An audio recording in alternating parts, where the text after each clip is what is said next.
Hey, it's Pam from Ben McFuzzylugs here with our last week, week 4 of our Etsy challenge. And this week we're going to be talking about growing your community. So thank you all so much for sticking with me for these 4 weeks. It's been great fun and I feel like you're all friends.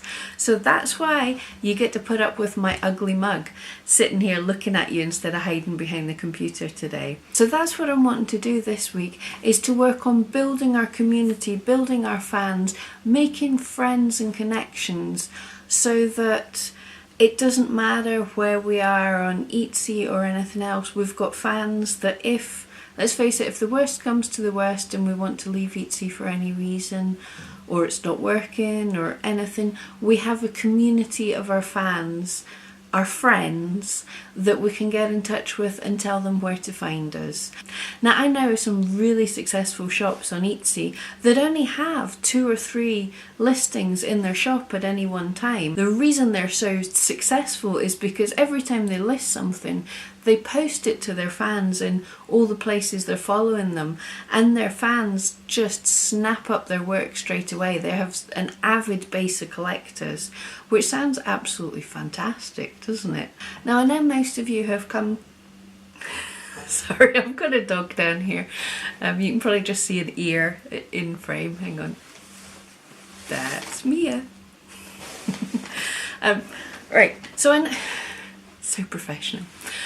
And now most of you have come to this from the Facebook groups, so you probably already have a Facebook fan page. So that's what we'll be focusing on this week.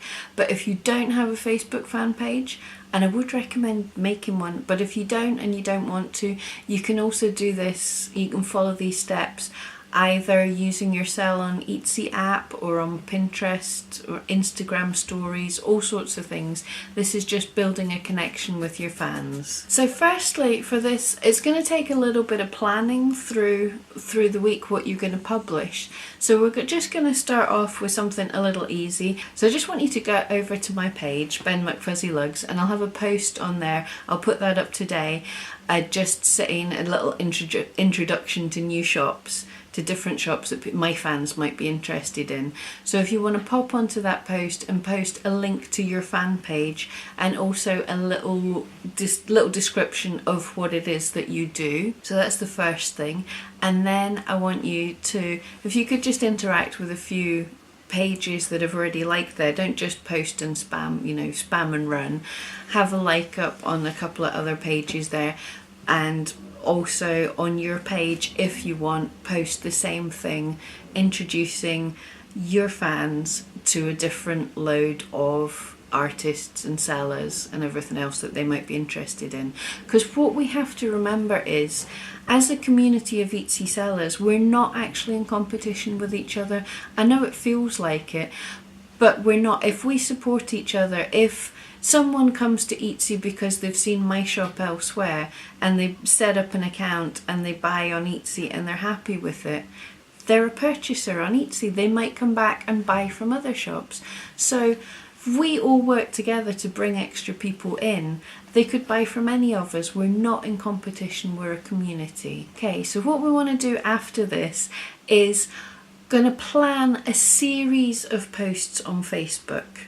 So this could be, it's just to engage your audience. We're going to have 1 post a day or whatever suits. Now, if you imagine if you're a painter, you could take step-by-step photos of your painting along the way and every day post a different one. Even if the painting took you an entire afternoon and you're not doing it day by day, you can break up the posts so that people have a reason to come back and see the painting being continued with. You could do a behind the scenes of what it's like to create what you create, show where you knit, show your collection of wool, show anything. So basically you want to think of the people that you follow, the people you're interested in. Now we don't want to copy them, but what are the things that they do that are interesting to you? So think, what is something that's interesting to you that would give value to you? What do you want to see?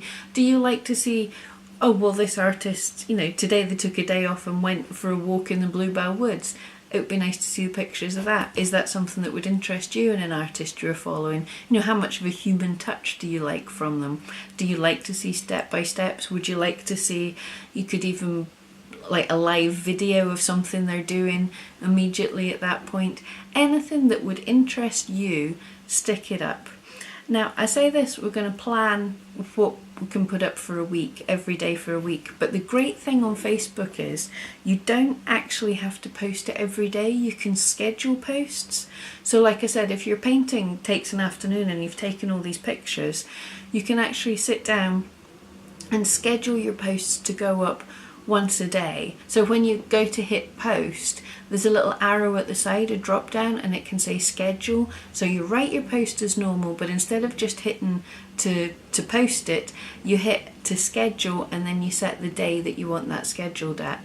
So you can set up a whole block of things without too much time and just have them posting every day, because anything you're doing on the internet, it's much better if there's a little change every single day, or you know, over time, rather than a massive change all at once.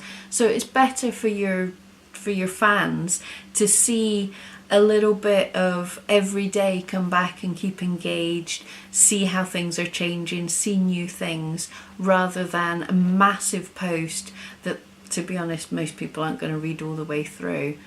So just a little bit at a time. And this also helps on other pages and other things you're doing. It helps in your Etsy store, that Google and other search engines actually like to see constant little bit of activity rather than a gazillion things all at once and then nothing for months. Another really important thing with Facebook that I'm actually quite guilty of, you'll have noticed that not all of your followers, not all the people that like your page get to see every post that you post.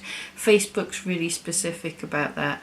And like any other business, Facebook's wanting to make money, so it'll promote what you're showing if you follow its rules. And one of the ones that it likes the best is it doesn't like if every single post you make is sending people off to a different site. Hey, look at this in my Etsy shop, look at that, look at this. So it's not going to show you to as many people if you keep on just posting up a spam to say go and do this, go and do this. It wants you to engage people on Facebook. So try and make sure that at least 2/3 of your posts are not sending people away. They're fully contained on your Facebook page, so it's just a picture and saying the things. If people are interested, they're going to keep coming back, and then 1/3 of the time you can post, hey, you can get stuff like this in my shop, or have you seen this? I know I'm really guilty of not doing this, and I've got too many spam links, but if you want to build up a following on one platform, you have to really engage people on that actual platform. So I hope that helps for this week. I really look forward to seeing what you'll come up with over the week. I kind of look forward to seeing what I'm coming up with over the week. I haven't thought this out well enough yet.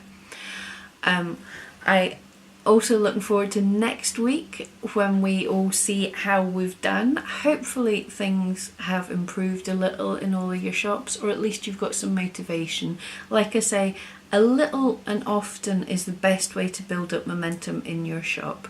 So thank you so much for joining me, and I will see you next week.